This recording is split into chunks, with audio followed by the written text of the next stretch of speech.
Hello, my name is Eric Follick. I'm a Platonist contemplative ascetic and renunciant. I would like to read for you a question that I received and my somewhat lengthy reply. The question was titled, and the question and answer is titled, The Reason for Asceticism. Uh, like I say, first I'll read the somewhat lengthy question that I received from an inquirer, and then my considerably more lengthy reply to answer that. In the when the questioner refers to my book, he's referring to my book, Platonist Contemplative Asceticism, Practice and Principle. Here's what it looks like. You can see it there, and that contains the. Here's the back. There's the side. It contains uh, the previous materials, the writings and videos up to this point prior to when the book was published, and it's available directly from lulu.com and from all the regular online internet retailers, Amazon, Barnes and Noble, uh, Book Depository, ABE, Blackwell's, um, Bookfinder, and so forth. And so, and it's only $10.95. They said the price is cheap as possible. So anyway, but that's just the book that's referred to in the question. So I'll uh, so here we go. I'll read the question first, and then I'll read my answer. Okay. So here we go. Okay, here's the question. I've read a few chapters of your book, and it has prompted me to think more about asceticism, attempting to answer the question, why is asceticism important and even necessary for the moral and spiritual development of the person? In short, what is the reason for asceticism? And this is more of the question, his understanding. At this stage, my understanding is that asceticism functions to counteract the cause of our corporeal existence. When the noose fell or broke from unity, there must have been some initial movement creating the momentum to cause the noose to fall, or precipitate from the good to the lesser temporal goods, open parentheses, and evils, close parentheses, of mortal and bodily existence. This initial movement was an act of carelessness or negligence with regard to the noose and its unity with the good. The noose carelessly and negligently turned away from unity to multiplicity in order to pursue individuation, which divided the noose into noose, soul, and body. Asceticism is carefulness and thoughtfulness, uh, parentheses, the antithesis of negligence, functioning as a therapy or antidote or the application of justice to the careless and negligent movement of the noose away from the one, underpinning a process of purification via the instrument of the body that removes the passions from the soul and allowing in turn for the recovery and return of the noose to unity. I was wondering if you could comment on this, confirm my understanding, or correct it in any way. Okay, so that's the question that I received, where the questioner stated his understanding and asked for my comment. Okay, so here now is my response, my answer to that. Okay, so thank you for reading some of my book. I don't know if you have read or will get to some of the other essays that explain more of the reason for asceticism, though most of them do in one way or another, and also point out that asceticism is not just instrumental, but the very manifestation or reflection of the good in this world.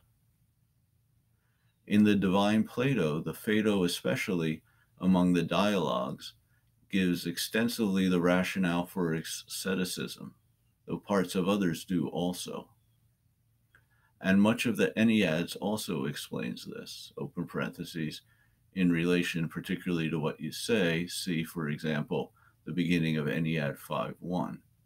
And the Enneads, of course, are the writings of Plotinus, in case someone is new to the business, so to speak.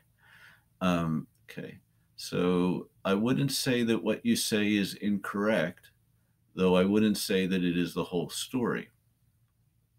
One thing I would, quote, correct, since you ask, is where you say, quote, purification via the instrument of the body.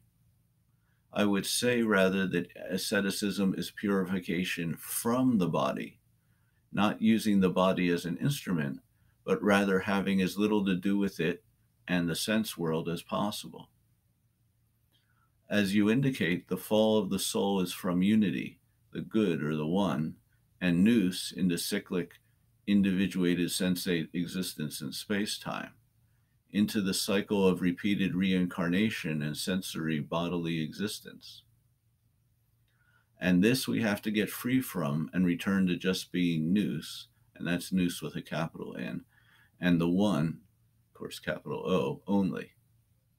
To do this, we have to turn the soul and the whole soul back around 180 degrees from looking and being in the direction of this lowest, darkest, least real level of multiplicity and individuated temporal spatial quasi-existence, to looking only at and being only in, open parentheses, and this is the only true being, close parentheses, nous and the good.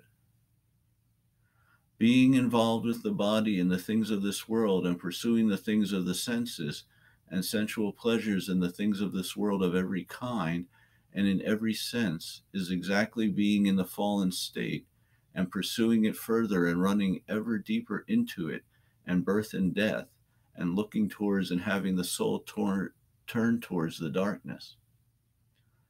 Asceticism, having as little to do with the body and the sense world as possible, just doing the minimum necessary to keep the psychophysical organism going until we can be rid of it, being unconcerned with sensual pleasures, dealing with and seeking only those things of this world minimally necessary for survival, and voluntarily being concerned only with the things of the soul and the divine, turning the whole soul as much as possible from the body and sense things to look at and strive for the higher hypostases, is this very process of turning from this fall into and state of becoming back to nous and the one.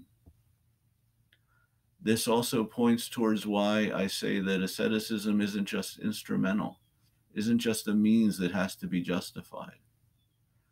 The highly accomplished contemplative, but who still is bearing his last body and not completely done yet until he is completely free from body, sensory experience, individuation, and being at all in this material world and becoming, would be permanently turned back to nous and the one, except for such minimal attention as still being bodied for a while, yet more requires for maintaining the remaining psychophysical existence, and couldn't give more attention to and be more concerned with this world, and especially sensual pleasures, possessions, etc., than that, even if he tried. Not being an ascetic would be not being a contemplative, would be being back in bondage, would be being back an ordinary worldling again.